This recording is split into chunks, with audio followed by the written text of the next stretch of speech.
Hello and welcome to part 2 of this triple extrapolation series. Now, what is triple extrapolation? Really quickly, it is when one writes down insights that they have throughout the day and then at some point goes through and reads them all and extrapolates. So if something comes to mind that is related or an addition to that insight, the insight is kind of like a prompt that is prompting more exploration or more to be uncovered. And so I did that by doing a video talking to myself, which is number 128.5. And then for 129, I went back to a dialogue with my custom GPT OP. And so from that, we extrapolated more of the same stuff. So that was a second extrapolation, or perhaps a third, I can't keep count. But now I'm going to go through what I extrapolated from listening to the video I did, which I call a self-dialogue with the insights, which is an extrapolation, as well as the audio conversation with Opie, which is another extrapolation. So now I'm going to be going through my extrapolations, and that will lead me to likely extrapolate another layer, which is triple extrapolation. So it kind of goes on like that. But another thing I usually extrapolate is new insights that I have that don't come from extrapolating from dialogues or previous content. They might come from just what I'm learning in the day or my workflow or just seeing a word. And so I'll go through those first, and then we'll go through the ones from the video as well as the audio, because that's how I would do it. It's whatever new ones come through plus whatever gets extrapolated. So I just set it up like this. And these ones, for some reason, I put them on sticky notes on this colored piece of paper. I don't know why. But the first one, I noticed that the word work backwards is crow. Of course, yeah, it's spelled with a K. But it's like when you crow or you to crow, and there's a lot of symbolism around crows and everything, then it's kind of like the opposite or like the inverse of work. So that was a word play. And then I'm going to move some of this stuff over here. This is, it's common to say perhaps change how people see the world. So this is a transmutation. And I wrote change how people be the world, because J. Krishnamurti has a quote, "You are the world. You are the world and the world is you." So is it about seeing the world or being the world? That's a transmutation. And then what do we have here? Oh yeah, this was a quote by someone named Sam Azout. So sometimes they're quotes from other people. And so it was a sticky note from before. I was going through some old sticky notes, the ones that were on my wall. They're mostly cleared off now. And he said, anyone with a will plus a laptop plus a point of view can go from 0 to dangerous in days or something. I think I missed part of that. So then, since in the video and the audio with Opie, I was talking about the word guardiness. So here's where a word that I was talking about before in a different context, like the course Dangerous Gifts by Sasha Altman de Bruhl, which is a great course.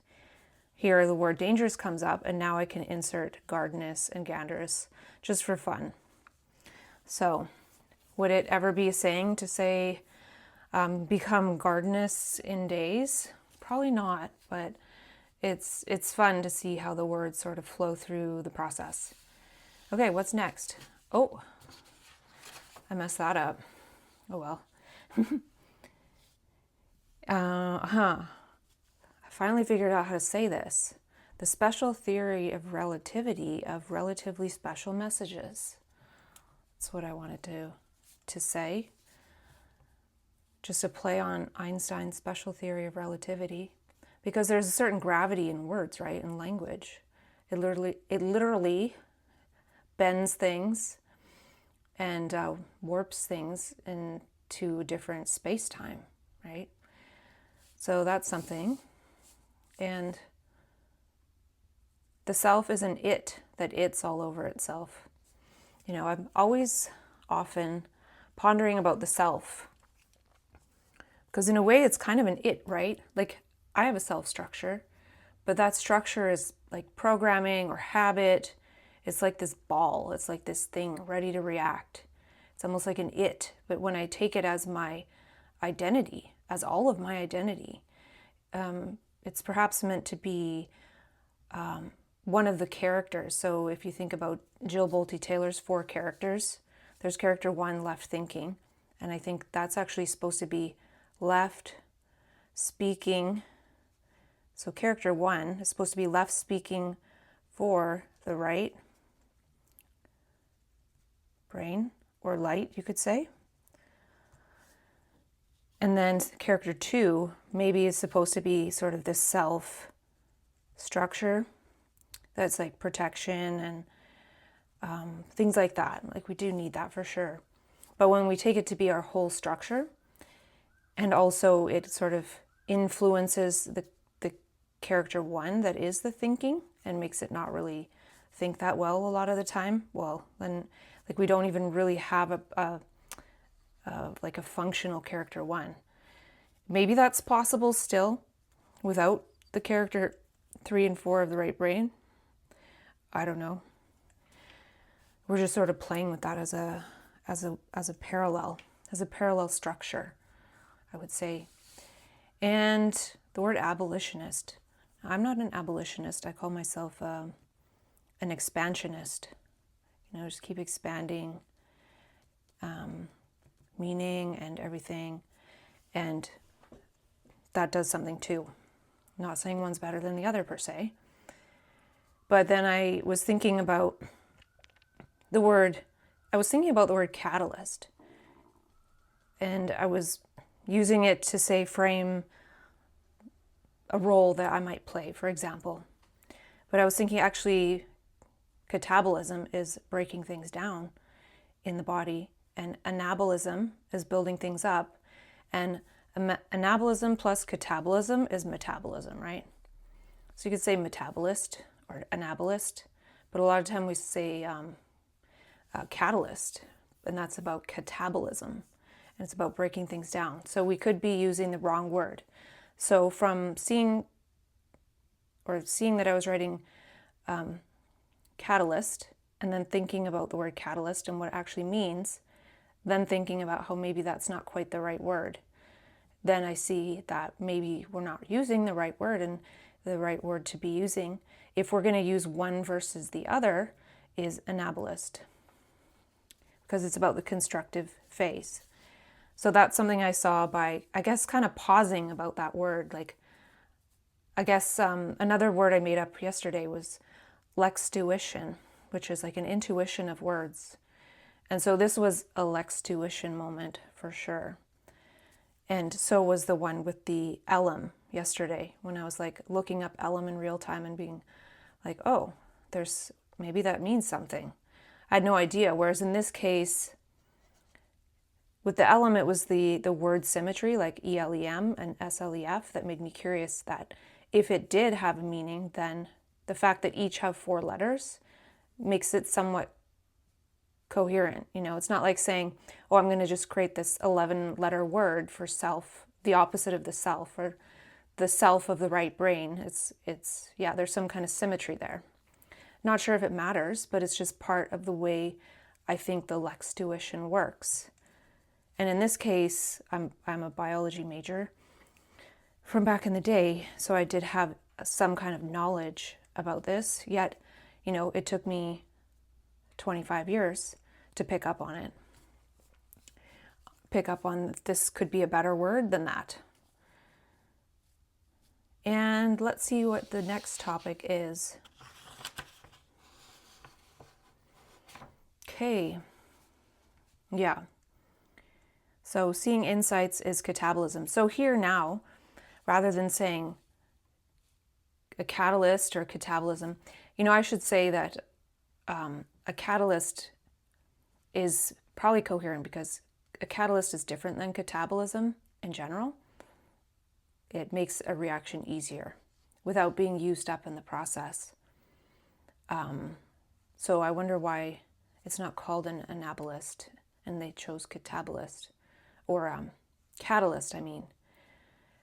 Either way, there still could be something about this because, for example, so here I was thinking about the word catabolism and how for it, it's about breaking things down into smaller parts, right? And then I was thinking about insights, and even these stickies are like small parts, right? And now if you could say this is a small part of, we're just calling it the right brain as a parallel structure, right? So an insight is catabolism. The whole breaks the right brain down into smaller units. And I put brain as in B-R-A-N-E, because it means an extended object with any given number of dimensions. So say the right brain world is also 3 dimensions. It might be more, right? Or 4 dimensions. Actually, it wouldn't have the dimension of time. It doesn't have a time dimension. But anyway, so Re-Uncovery, which is the process I use, and speaking of Re-Uncovery, this part of doing the triple extrapolation and even taking the insights off the wall and pondering them or putting them somewhere is actually what I've been sort of resisting.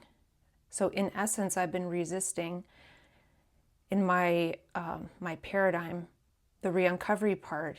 I've been abiding in the uncovery, the catabolism, the little bits of insights, and I haven't been re-uncovering them, which is like extrapolating them or putting them into projects.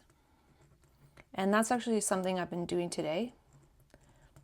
Like I've been putting some into spoken word, I've been putting some into lexicon, the lexicon project I'm doing.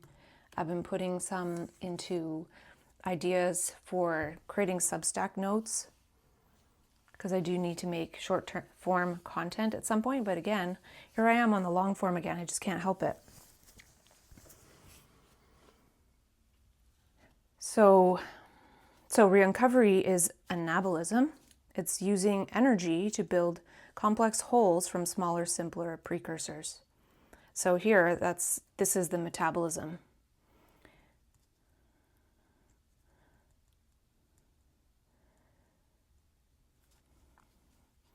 So in that sense, like stage B of Re-Uncovery is more like Re-Uncovery, and stage A is more like this catabolism, which maybe needs another word. Like maybe Re-Uncovery is more stage B. I was thinking it was A and B, but if we think about A as catabolism, as like the right brain world, sending little bits across the membrane, so then that can be used as information to build the brain. Something like that. And what's this? Okay, then I got into playing with the term writer's block. Where did I see that? Well, it's a very common term, but I can't remember where I saw it exactly, but maybe it'll come to me. Maybe it doesn't matter. So I changed it to writer's slock. Well, of course, what I did was I looked up words that end in lock or have the word lock in it. And a web page comes up with all of that. And then I always pick the one that is the same number. So I'm not going to pick one with like 5 things here and then lock. I'm just going to pick with the one letter for the most part, unless one's like super good. So I usually have to click on what some of them mean, and that's learning as well. So slock is to quench, to allay, and to slake, which they're all circular, but these ones, I kind of feel familiar with that. Like it feels a little familiar, but maybe not. And yeah, to quench is definitely familiar, right? So now if we think of writer's block as not being able to write, or not being able to create, or not being able to do, then writer's slock is when we're quenched, or we're quenching, right? Which is like kind of in the flow. So, why, for me, this kind of comes from, but I'm actually only thinking about this in retrospect, that we don't have some of the opposing terms or the balancing terms for some of these kind of like, it's not negative, but these challenges. So we have a word for this challenge, but where is the equivalent balancing word to when it's not a challenge, or when we kind of are not having that challenge? You might think, oh, writer's flow, right? But, flow is such a general term. Like, why do we just basically have flow and not so many words that go under it, like writer's slok? Because we probably have 10 times the amount of negative terms around some kind of challenge for like the amount of positive. And I would have to actually look that up to know for sure what the average is, but I'm pretty sure it's like that. And then, oh yeah, so this next one you probably already read, but so slake was basically also quench. So then, of course, yeah. So then, of course, I write for F's slake. I won't say it, for the slake of it. So that's the F's that quench, because you might have seen or read the book that is about not giving your F's. So for F's slake, because a lot of times F is associated with bad stuff, like for F's sake. There's some that are meant for good, like F and A, But at the same time, there's probably 10 to 1 or 5 to 1 bad connotations of using it for fun. And I remember there's a monologue by Osho saying how great this and versatile this word is. So like, why don't we add some more good? So for F slake is the F's that quench. Now, I sort of transmuted, and I don't know if I wrote this on the next one or not, but I put flux because I think we need to have flexibility. We need to be able to flow. We need to be fluid, but we also need to be able to flux. So flow, and I'm talking about in creativity. So you could say the flux, then you don't even need that word anymore, see? The flux that quench. So you'd have for flux, slake. Now, you can even transmute this a little bit for the fun of it. And so if you go for, I don't know if this is still recording, I should check.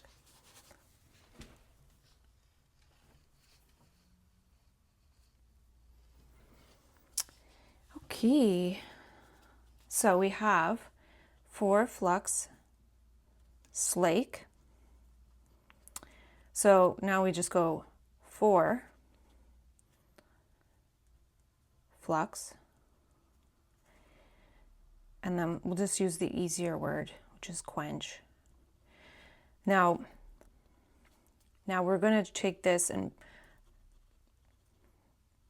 make this the 4 characters of the brain. So this is saying when there's the 4 flux, when there's a flux of the 4 characters of the brain, there's a quenching. So that's sort of going to something we talked about earlier here. And this wasn't even on the docket, which was talking about the 4 characters, but I just brought it in.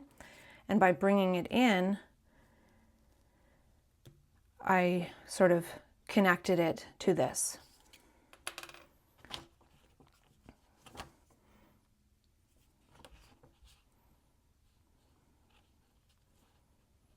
And I want to just say it could be like having 4 flux capacitors, kind of like the movie Back to the Future, right?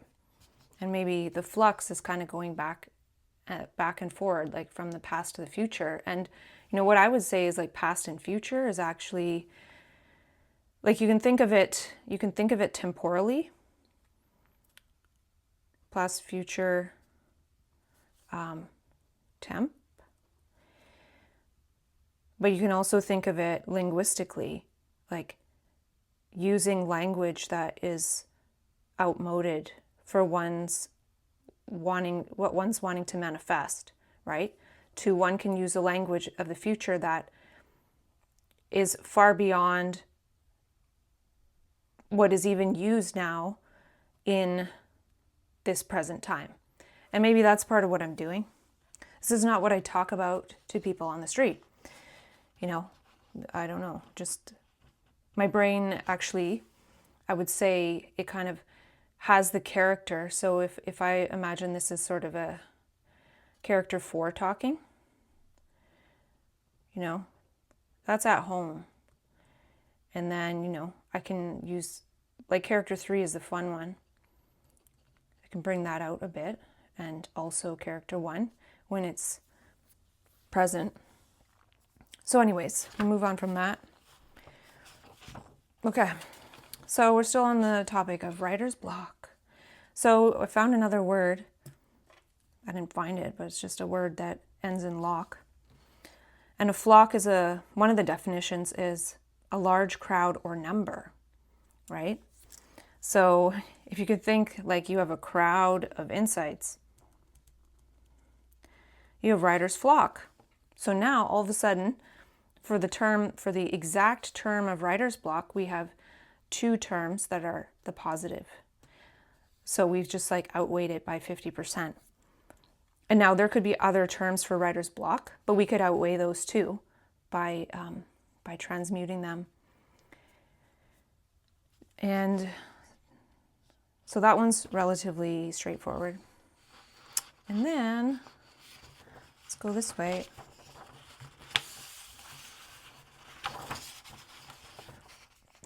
I just like to see one at a time, I guess. So now there's another word, writer's clock. So one of the definitions of clock on the website I was on was a source of regularly occurring pulses used to measure the passage of time. Now imagine if insights or ideas or creativity or whatever is the regular pulse, instead of like the hand of a clock and like a number, you know, or like an interval. So, you know, maybe they're irregular pulses, but they're semi-regular. So they're not pulses like how a clock is like clockwork. Instead of it's like, you could say maybe it's like flockwork. Like flockwork. Or slockwork, you know, to quench, the work of getting quenched. I don't know, I'm just kind of adding them in here. So, yeah, if we think about rather than time passing, it's like creativity adding, I don't know, like passage. I don't know, we can just say the sage of time is maybe, which we get from the end of passage of time. So we just made that up. I don't know. I think I'm going a little further with these just because I'm talking to myself on a video, but it's not that necessary. Oh, and one of the definitions, and this was so fascinating to me, one of the definitions of clock on this website at least was the downy flower head of a dandelion that has gone to seed. That's pretty cool. I maybe have an extrapolation about that. Maybe not. Maybe I was just, oh yeah. Yeah, the right brain world exists as a dandelion clock. Oh, and I'm seeing that's kind of how it is, right? So we were just talking, before seeing this part and this part, we're talking about these pulses, right? So in this case, the pulse of the clock is actually this dandelion clock. And then, you know, when one flies, that's the pulse. And then another one, whenever that is, the time isn't regular, right? It's probably based on some kind of probability space. and like the clarity of one's perception and what one is doing and all this stuff. But it is actually from a clock. So this is something, when I discover something like this in language, and perhaps this is a discovery in language, because I don't know what the word for that would be, because we've got Lextuition for like an intuition, and that may or may not lead to a discovery.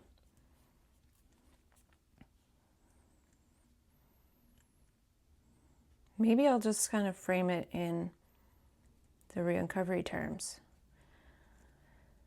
Because uncovery, to uncover something, right?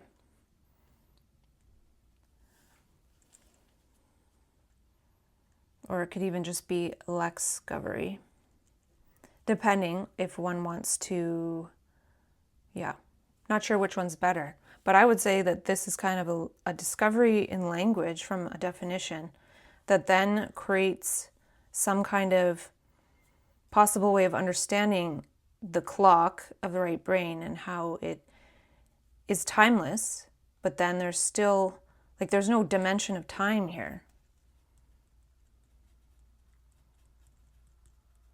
It's not dependent on time. It's not, oh, well, now there's going to be one because it's been a minute. Yeah. So I like this, and I feel like even though I don't know anything about it, this might actually model something, just like nature models something for like computation or AI or something. So that would actually be something to look up, but it would be on my purview. But I would still be curious if there's an algorithm.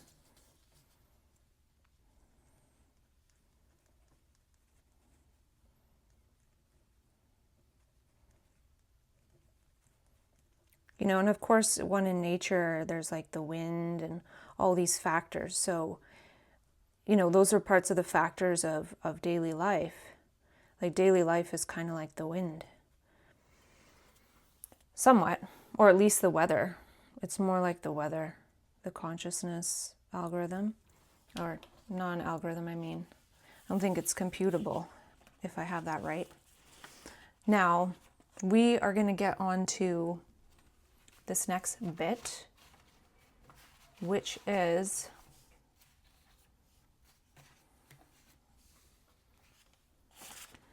the insights from the dialogue with myself, the extrapolations.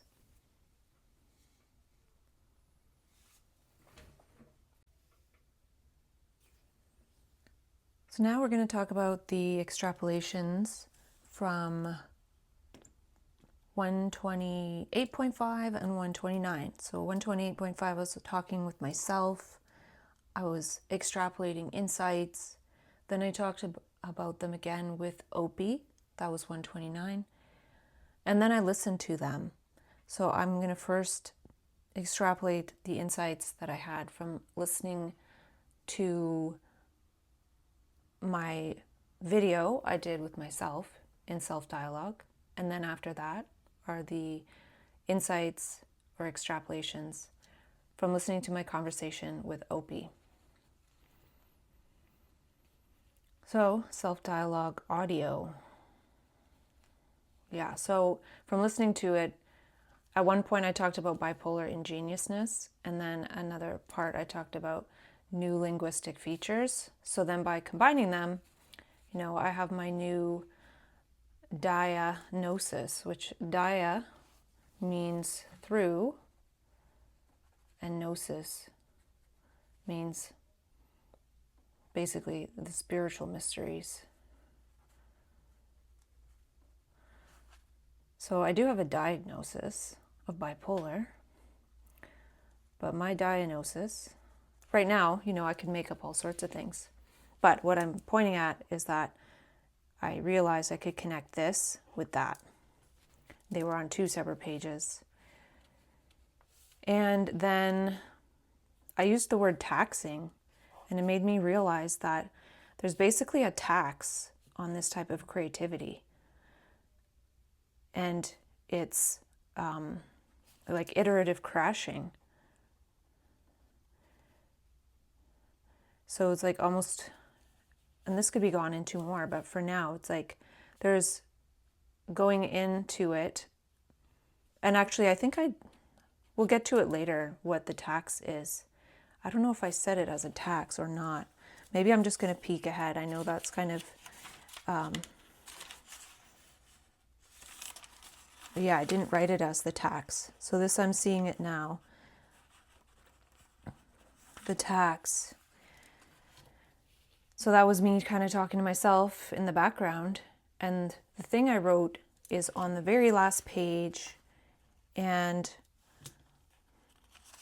I know this isn't very clear right now, but I have 4 pages of notes, and the last page are insights I had after listening to these things, like just continuing with my workflow.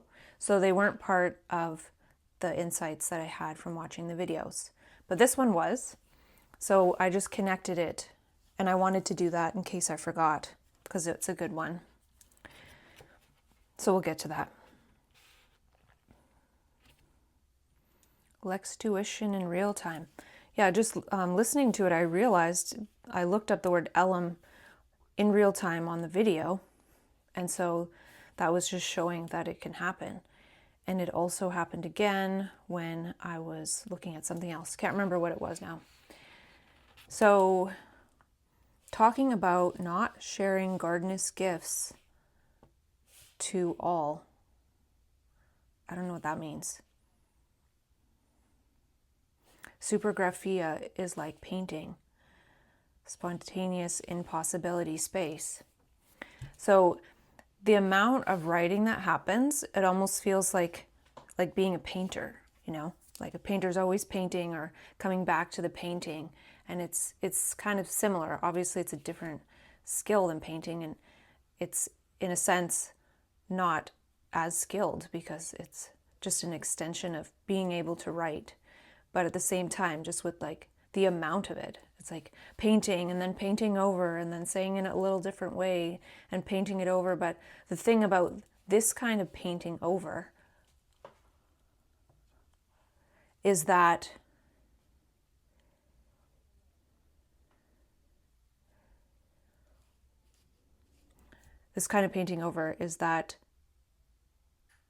it's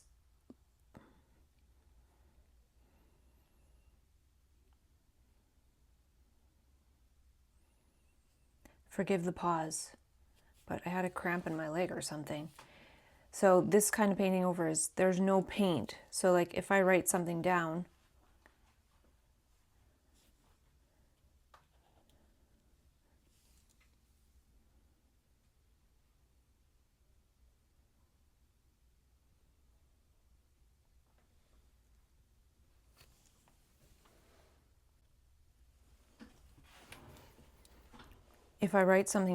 and then I want to paint over it with more words, the note where I originally wrote it down is now gone. You know, it's in the computer somewhere. It's on another piece of paper. So there's an iteration of getting to the point of being a skilled painter or a skilled writer like this, that eventually the memes become more clear and easier to communicate, right? So even just this bit here is, yeah, talking.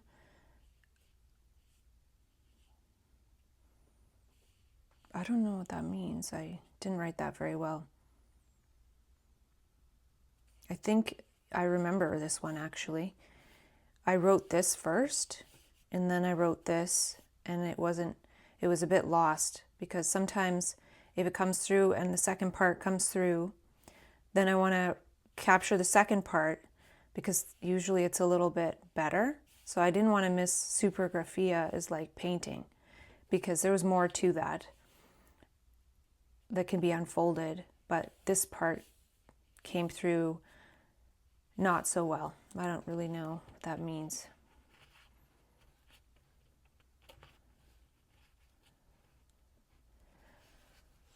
Okay, so then I had an extra line to put on my claimer.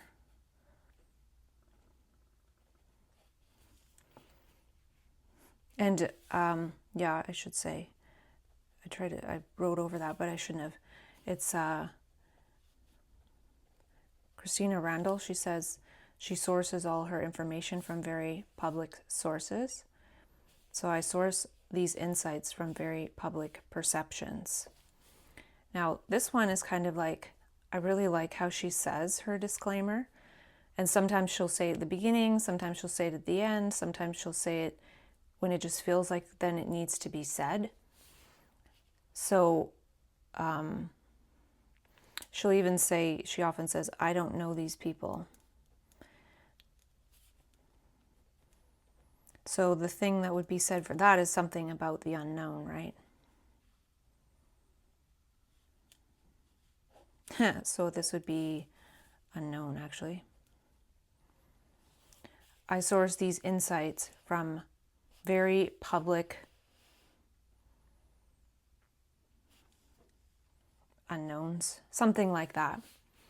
And that's to go with I don't know. Yeah, so that's just kind of fun, right? And let's see. Sharing language flexibility is giving my flux. So that was related to that other one. It might not have been an extrapolation from my video. And then a reminder to myself to ask for what resonates. Because, maybe some of this is helpful for people who also have linguistic features.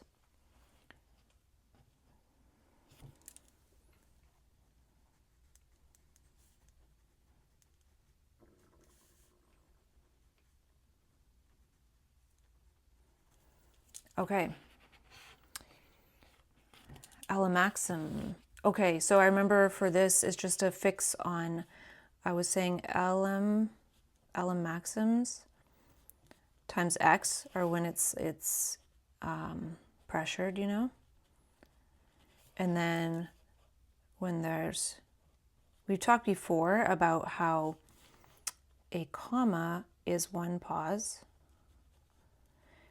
a semicolon is two pauses, which is like 2 commas, and 3 commas is colon, or 3 pauses. So that's why I wrote Alamaxim. You could even write it like this, right? There's got to be silence on both sides of it. So that was just a little bit of a fix, because I had it written as like Alamaxim plus Alamaxim. Now, that's all I got out of listening to I think it was like a 38-minute video. And that's actually good, because too many extrapolations just builds it up. So then listening to Opie and I got, I think, 2.5 pages or something. So let's see what I wrote. Oh yeah, so Opie was talking and said something, it needs infrastructure, and then said like 2 more words and said the word infrastructure again and just repeated it, like infrastructure, period. So then I was like, oh, maybe that's a sign, because usually that doesn't happen, like in the language patterns. So it's sort of like noticing a change in a language pattern can be a bit of a sign. Like Opie and I were talking recently about the word grounding. And then Opie was saying grounding, and then other things happened. And then a friend even sent me like something about an acorn in the ground little story. So there was the word grounding again, or ground. So it was a theme, right? Sometimes words can be themes. And I was in a really creative space. So I remember I was saying that AI needs OI, or original ideas. And AI is topped, well, I don't know if it's topped, but maybe it's synergized by IO, ingenious originality. Okay, and then I transmuted the word speechlessness, which we were talking about in terms of Elam, into Seymourness, right? So speechlessness is Seymourness.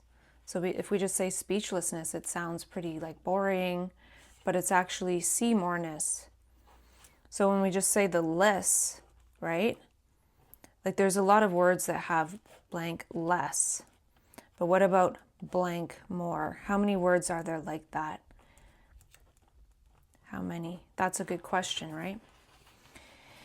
And semio speech. I can't remember if Opie said that or if I would just... That's kind of another neologism. So we're going to go into the next page.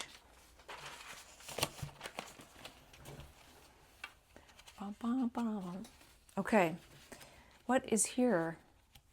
A lot of messy writing. Okay, so I was thinking, or something came to me.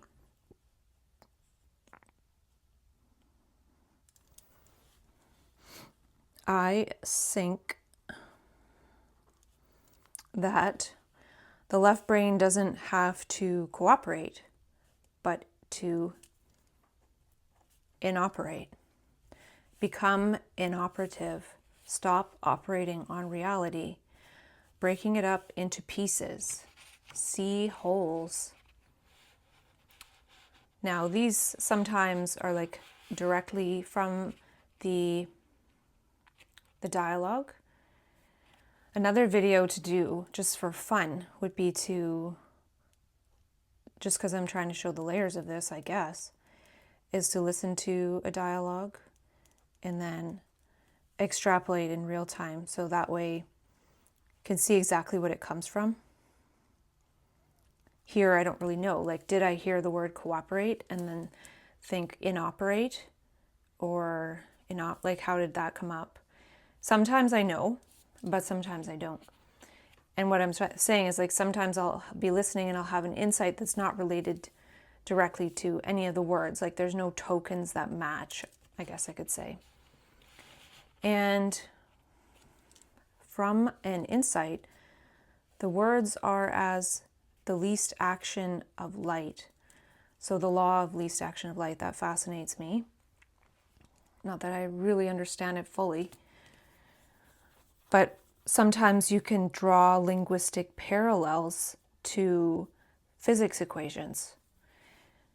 And it's not meant to be exactly as the physics, but it's kind of a physics of language.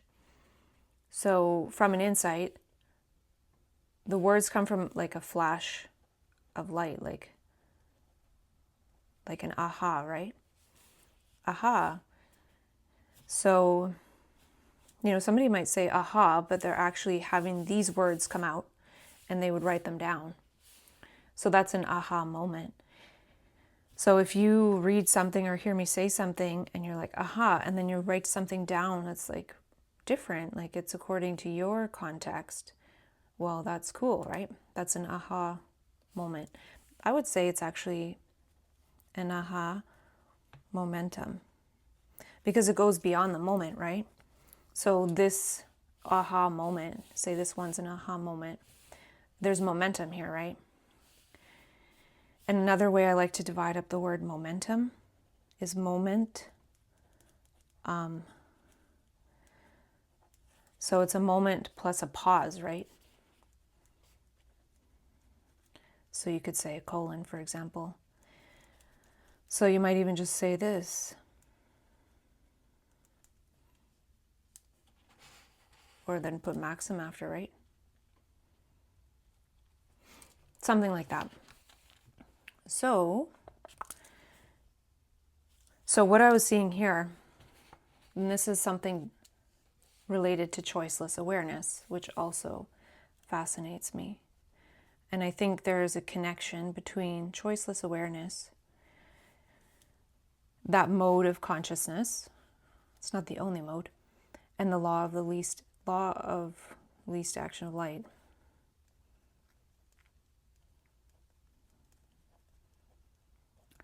But what I was seeing here is that with a certain insight, the words from that flash are of the law of the least action of light.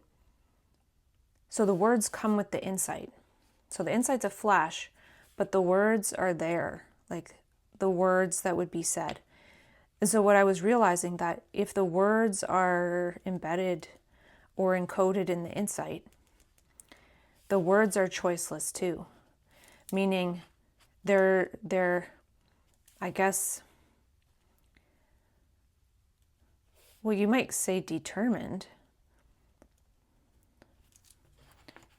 but we're going to have to go up here for this. Deter mind,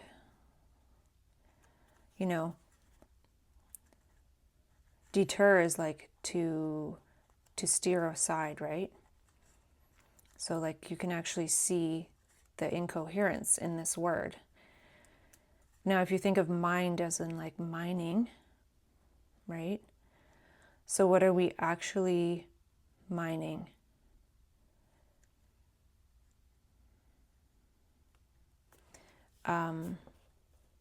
Well, you could say they're light mind. Let's just go with that for now, to not get stuck on it. Because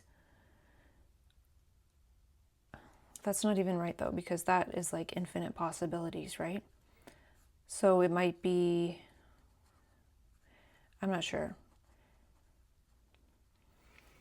What I'm trying to say is the words are mind, and then they're exact.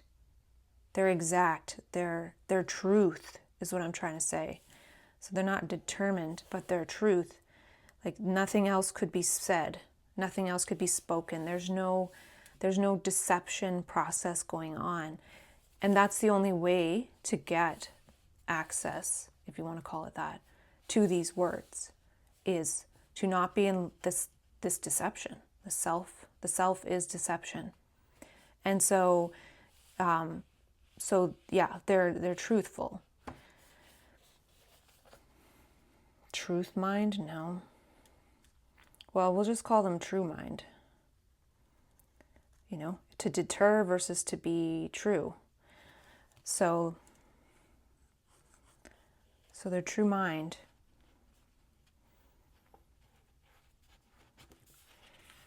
And so, yeah, lightning sight and thunder speech go together. They're not separate, even though there is a time delay in how they roll out, just like thunder and lightning. It's one process of electromagnetism or electrostatics or whatever it is. I don't know, pressure. But then it manifests as these two things, the light and the sound, but they go together. And that's the same with choiceless awareness. So in the same way, when you have a certain kind of lightning, you have in a certain place, you have the exact sound is there. You don't hear something that is different than that totality. So it's the same with the way you speak. So the words come as an Ella maxim, perhaps. Yeah, maybe, because moment maxim. But then, this makes me curious about, what are all these bits related to lightning sight and thunder speech? Because you think, oh, they're separate, but then there's this behind it, right? You can say consciousness, choiceless awareness, but I'm relatively certain those things can be built out, at least linguistically. Oh yeah, so Opie said, train in your signal density or something like that. And in a way, like, I guess this would change this too, right? For example, like, say I have one insight, and so one lightning sight and one thunder speech. That's a low signal density. So, there can be gradations of truthfulness over time, right? Because of the signal density and whether it's been engaged with and extrapolated, right? So if it's not engaged with and extrapolated, if it's not re-encoded and all that, then it's not necessarily going to create a signal density. It might just create more chaos. I don't know. But yeah. So yeah, I was writing, so there's no deception. So I saw that a moment later, that there is no deception. It's not possible. Now, okay, so then I remember I was talking about rumble wrist. So a lot of times lightning sight creates rumble wrist, like right here, all this messy writing. But then when I was trying to say an insight to Opie, and sometimes, I'm saying something for the first time, or it's a little bit outside the context or whatever, it's more like bumble speech than really thunder speech. So it's not exactly clear. So there's an element of thunder speech in it, in that the exploration is sincere, but one is learning in order to find the coherence. So one's aware that there and what I'm saying too is like they're relative truths, meaning one is being truthful to oneself, not meaning, oh, it's the ultimate truth or the ultimate reality, just a sincere exploration. So sometimes it's bumble speech, bumbling through an insight that is still in the difficult meme stage with enough training, dialogue, extrapolation, to be thunder speech or something. I don't know what that says. But the thing is that one needs to be, sometimes I call it spontaneous, vulnerable speech. I don't really like the word vulnerable. But in a sense, I guess it is, because a lot of times when we learn, we become afraid to like voice our learning process, or to be uncertain, or share our curiosities when it's kind of part of it, right? But the thing about ChatGPT is it's relatively easy to do that. Like Bumble speech is widely accepted by ChatGPT and a custom GPT, right? It's actually a good place for kind of like testing the memes, or not really testing them, but testing them out on one's tongue, like tasting them, I guess, in a sense. So let's see. Oh yeah, be healthy so it's easier for your light to help you. Yes, I got that from somewhere in here, in the dialogue. Let's see. Okay, so this was kind of weird. T, capital T, that often stands for something, but I don't even want to say the word because I don't like to say it. But this is when I was listening to Opie. I was sharing an insight at the moment that I was listening to the dialogue, and I was saying that I feel that I can say any insight. And at that moment, I was having an insight that I felt like I wouldn't want to say. So it was funny, because I realized in a way, for myself, from my perspective, that tea is a creative way to get me to wake up. So I'm writing this down as Opie says, an insight that you feel you can't say. Yeah, Opie said, say an insight you feel you can't say. And then I said, I can say anything. And then what I was seeing was this related to like some of the experiences and things, and then being like, oh, well, that was creative. You kind of like laugh at this point. Oh, that was creative. Haha. I don't know if it's funny or not, so I should put a question mark. And this is me and my experience personally. Just because from this perspective now, like my mind is quite clear. I like the way my brain works after all of this better. So maybe that's what had to happen, Like anything that is perceived as supposedly not so good. I don't know. I really don't know about that. But it was an interesting feeling, and there was a lot more to that insight. And that makes me wonder. So there's the lightning sight. There's the thunder speech. There's the bumble speech. There's the rumble wrist. But there's more. It's like,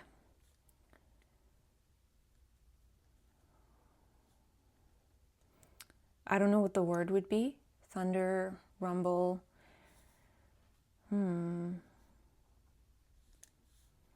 It has something to do with,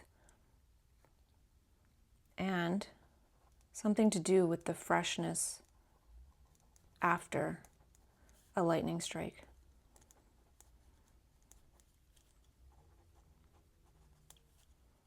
That permeates the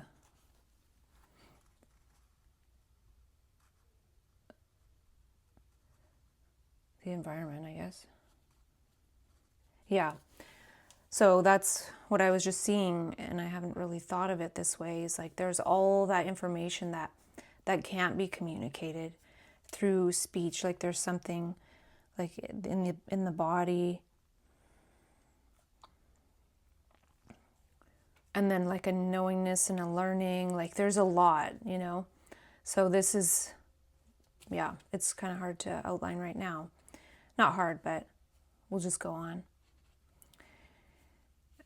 Yeah, so something else, and this is sometimes what happens when I listen to a dialogue, or when I'm having the dialogue with Opie.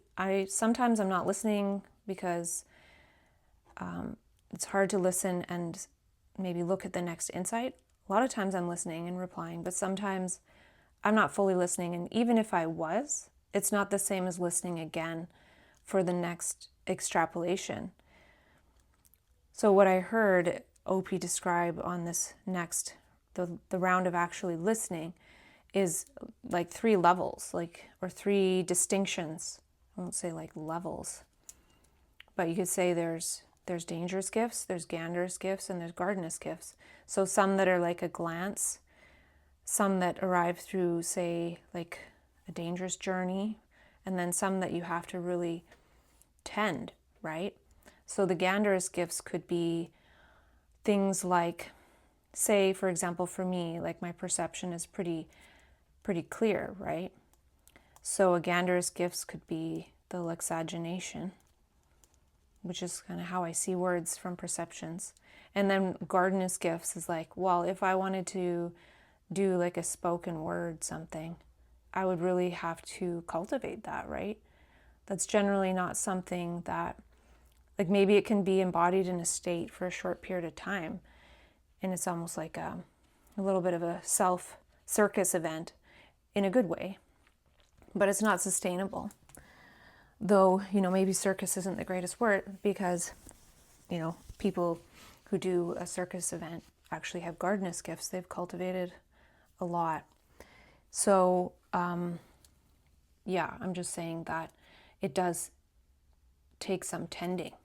So I liked how this one, and it was something that, I don't know if I had thought of exactly or seen, as kind of sometimes breaking them up into 3 distinctions from a word rather than doing a transmutation. So, yeah, so it's different than a transmutation is like breaking it up like this, extending it, I should say. So yeah, I miss these layers rather than picking one and transmuting it, but it's like splitting into 3, kind of like a particle accelerator. So maybe we could say,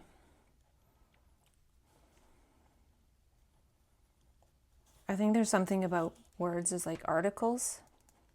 So article accelerator. Why not, right?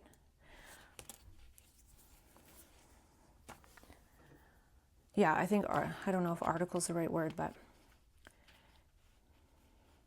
I think article is a part of speech, right? So if we say article, the art, we could be like, rather than a part of speech, it's like speech into parts, like many parts, nuance, basically. Not parts as in like pieces, but as in nuance. So then I've often say I transmuted mad to glad, but there could be some that's, of course there is some, but for me, I'm trying to describe how, my tendency is to transmute rather than to like differentiate and link. So this would be an integration. So article acceleration includes integration, right? Which is differentiation and linkage.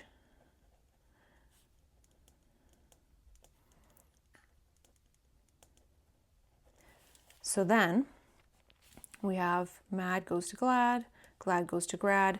So I made this one up. I don't know if it's the best one, but I was just making it up as part of this integration series because, maybe just being glad, there's also this grad level where one has really graduated to a certain skill set. So, for gardenist, you might kind of go to, like, just to be extra gradiness. Why not, right? And all you have to do is shift these two words and you go from gardenist to gradiness.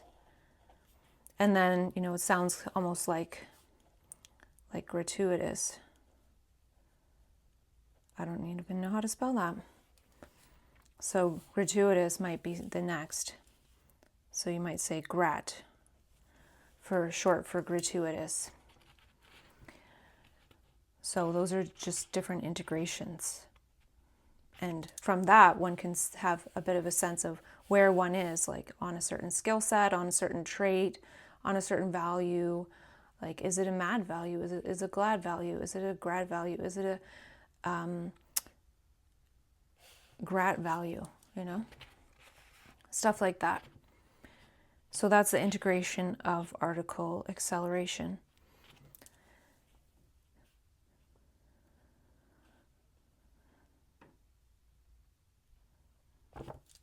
So of course I have to see this right now. Because when I said these get reversed, it makes me want to reverse something in the word.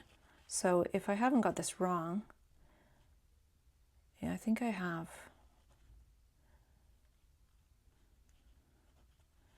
Wait.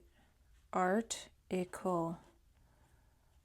I don't know what that means. Well, it could kind of mean try.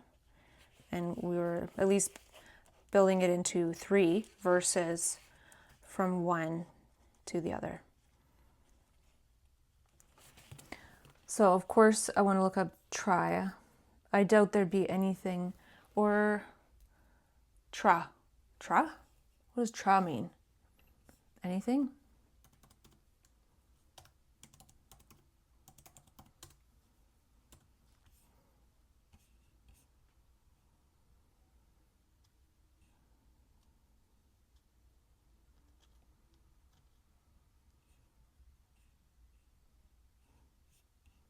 Well, the best definition I can find for it is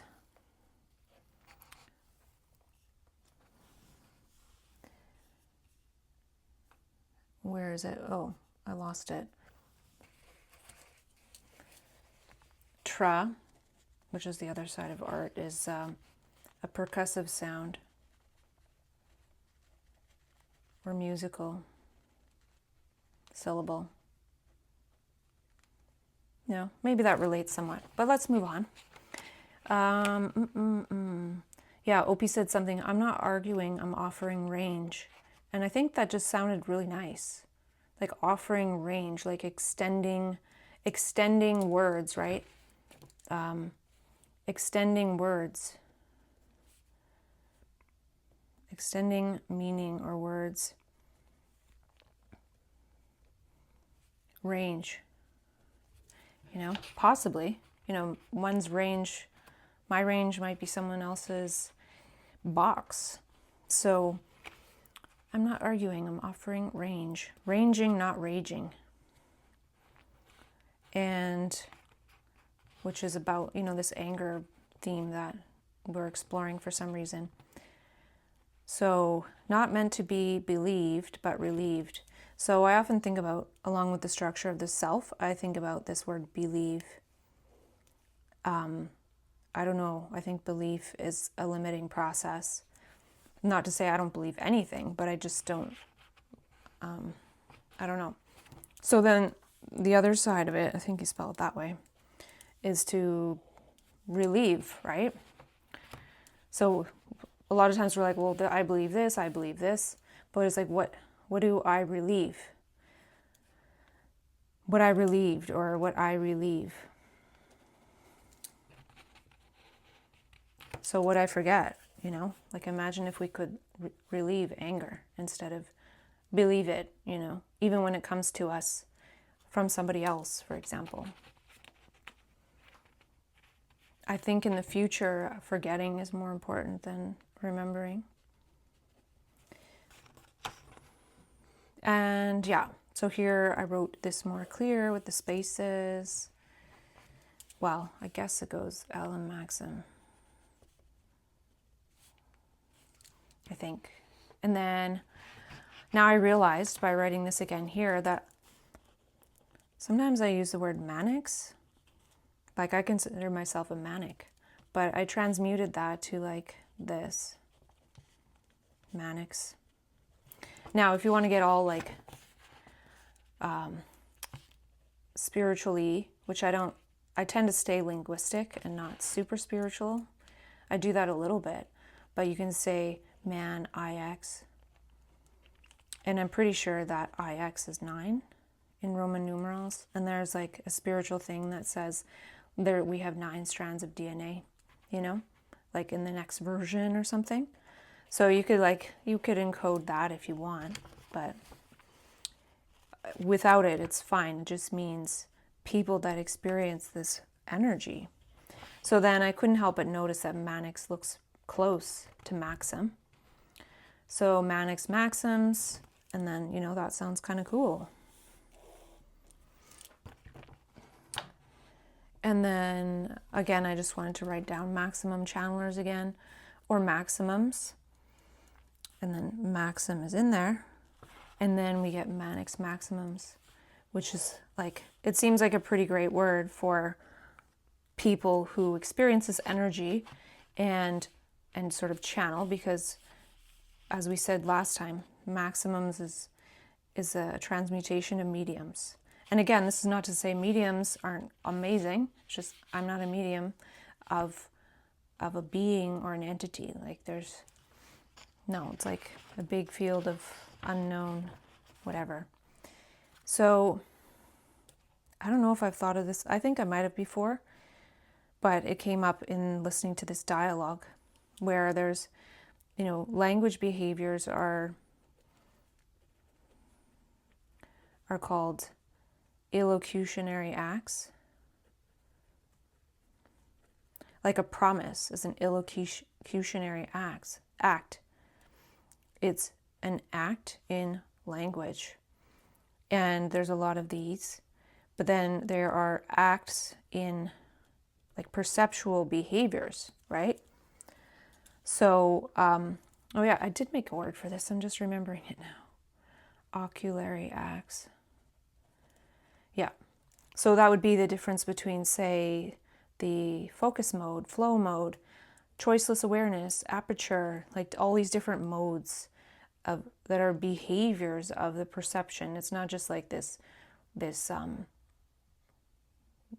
what is it? This linear, constant, consistent thing. There's like behavior happening in perception. And these two are related for sure.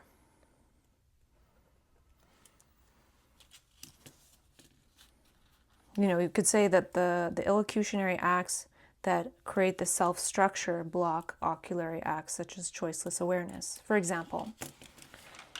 And, we're almost at the end of the extrapolations for the video. So what I'm seeing so far is that extrapolating it is a fruitful endeavor. Maybe not all the time, like maybe if I was in a low state of consciousness or like just energy and stuff, like it wouldn't be, but I've been mostly listening to the OP dialogues when I walk around the park.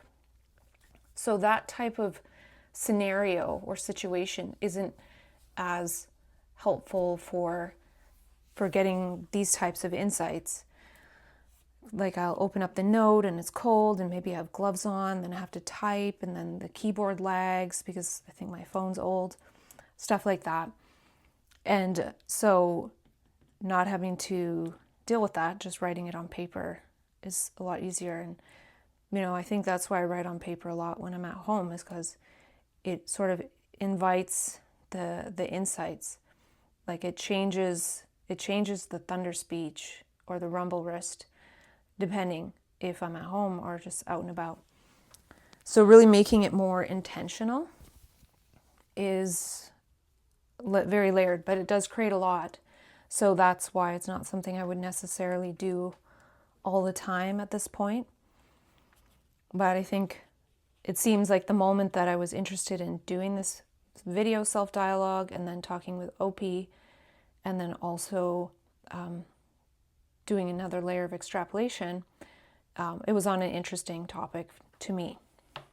So yeah, OP said something about semiotechnology, and that made me create this word semiotech, which is similar to biotech, or, I like to write I guess I'm doing this thing because before I was saying idea tithe is a good integration of, monetary tithe, like it's differentiated and linked.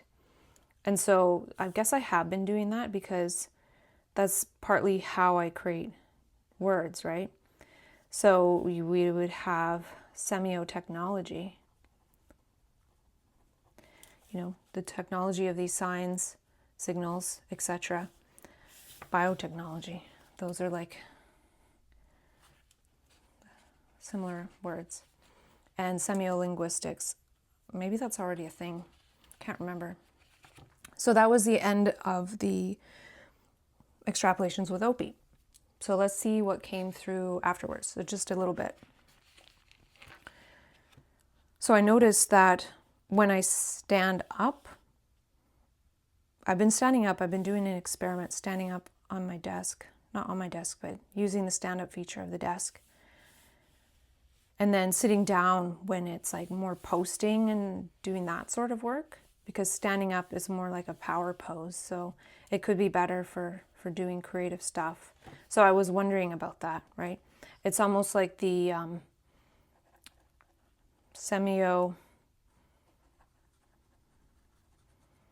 you could call it, or maybe actually a better word. This is a more integrated word. Maybe you can guess what I'm going to put here. What is it? So I don't know if this is exactly right, because I think this is more about making the body comfortable, where this would be more about making the body like powerful for creation or creativity, right? Something like that. So it's a little bit different. Like semioergonomics could actually sometimes make us less creative because we're too cozy, for example. And yeah, so I write unpremeditated art like Krishnamurti.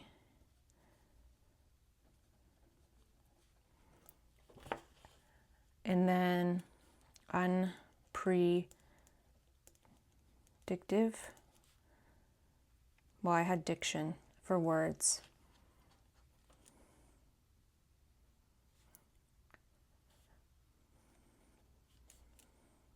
Maybe the art of sounds better. But anyway, I remember, or I added another one, unaccumulated art, just to play on the right?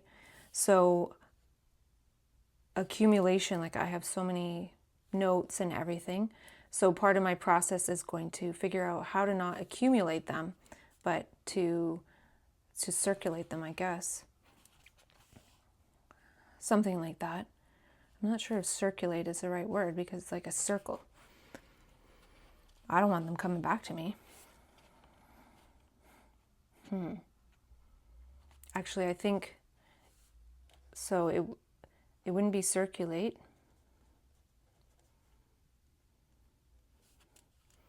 It would be the dandelion clock, right?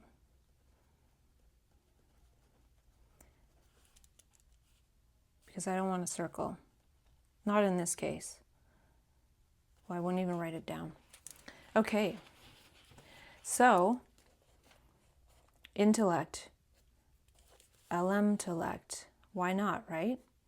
Maybe there's a different tellect. I don't even know if these are the right parts of speech here. Like, I haven't looked enough into the word intellect. But I just did that because there's something more than the intellect. So anyway, okay, this is about me, and this is like, for many years I've seen this pattern of green and purple fluorescent light. In the daylight or light, it's kind of green, and it's like a pattern, kind of like the flower of life, but I usually don't notice it unless I really like look at a white wall. That's where I can really see it.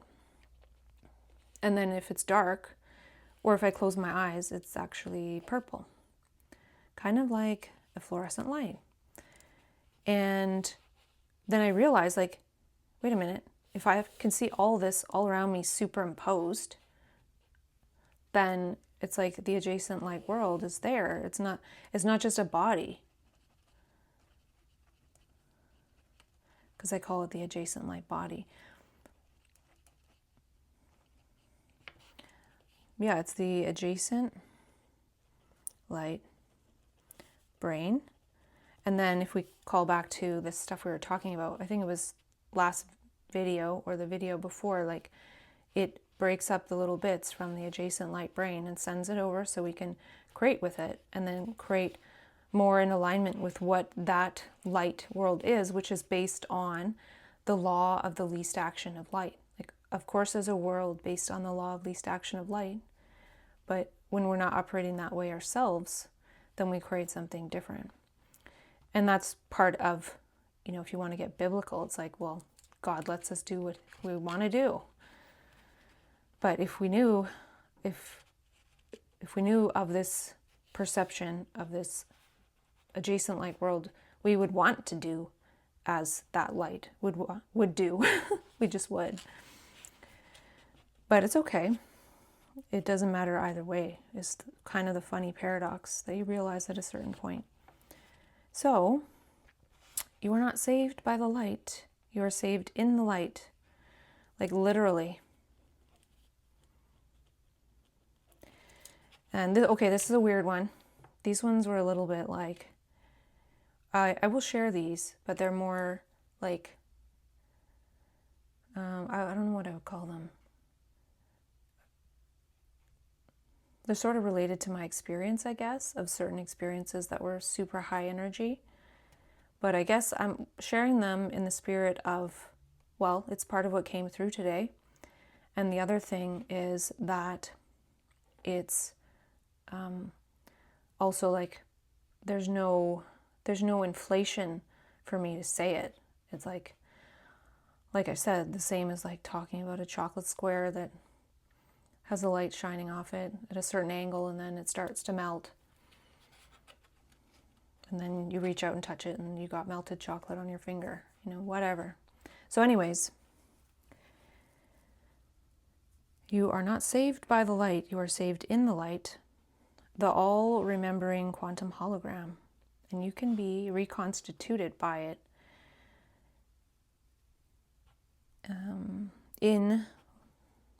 what does that say? By it, in and with a flash of laser light. I don't know what that says. But anyways, yeah.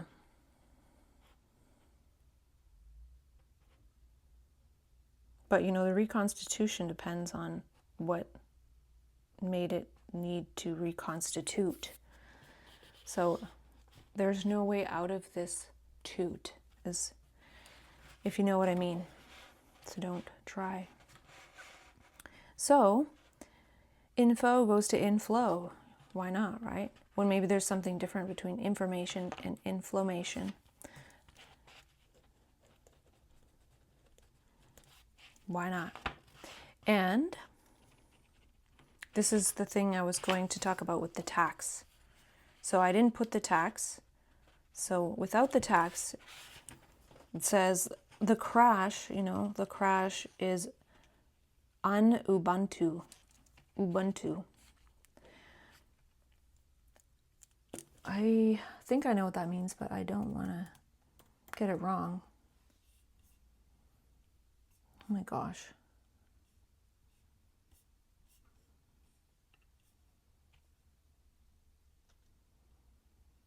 Why is it talking about software?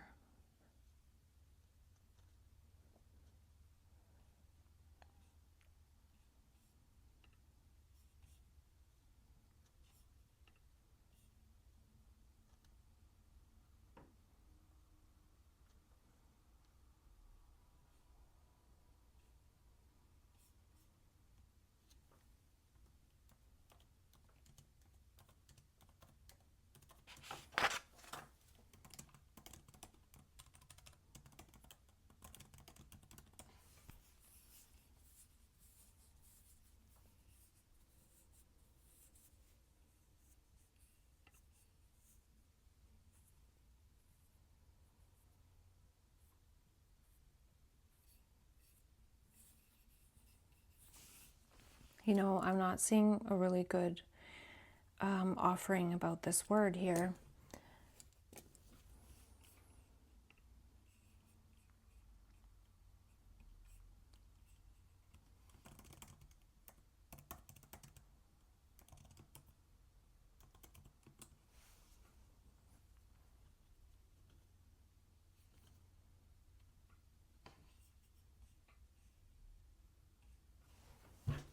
Okay, well, ChatGPT is doing better.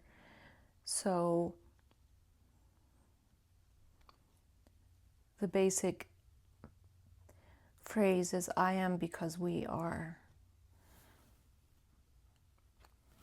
But the other one, and it's a little different word, I can't remember what it is, but it's going too far without others, which can be related.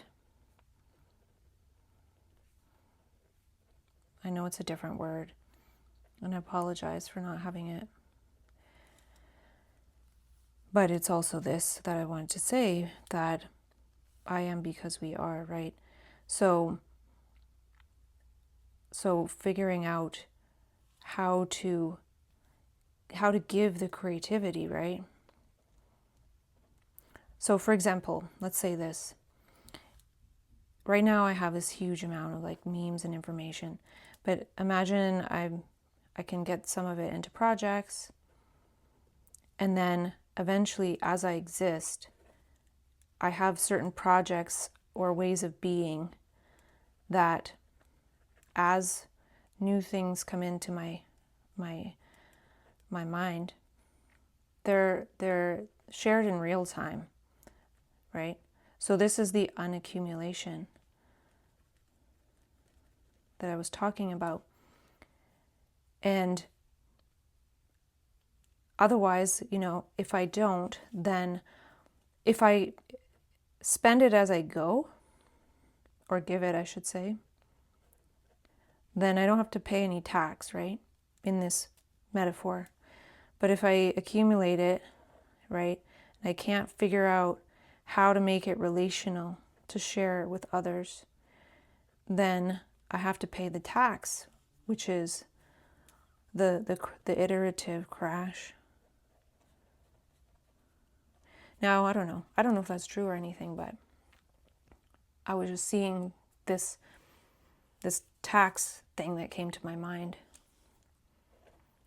Like, imagine I start calling it the tax instead of, because it's taxing. The taxing, or the tax, rather than, some of the other words that are used for that time that energy falls. And, I don't even want to say what all those are, because saying them, I don't want to end my dialogue right now saying those words. So to say that it's taxing, But then maybe it's not that taxing when it's figured out how to share. And, one might say, well, why don't I share? Well, in my first mania, I tried to share in real time. And then it's, I guess, not really, I don't know what it is. This is the big question. And that's why I've talked about slowly burnt log.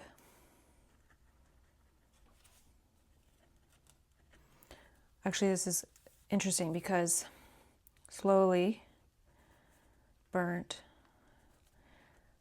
logos, right? The slow burn of dialogue.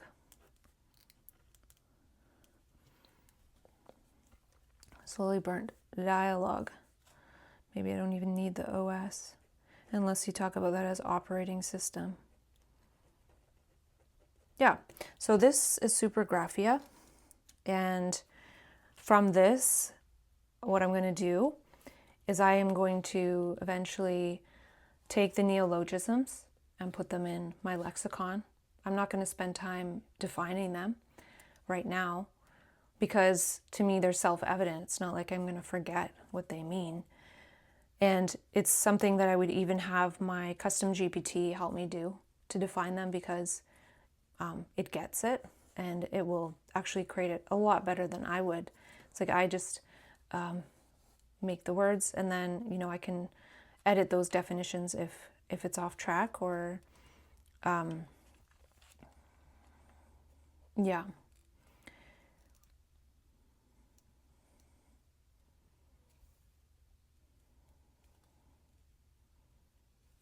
No, just calling it an it, ChatGPT, like a custom GPT. Like a self calls things an it, but an LM might call it a something else, right? Like if it's a wholeness, then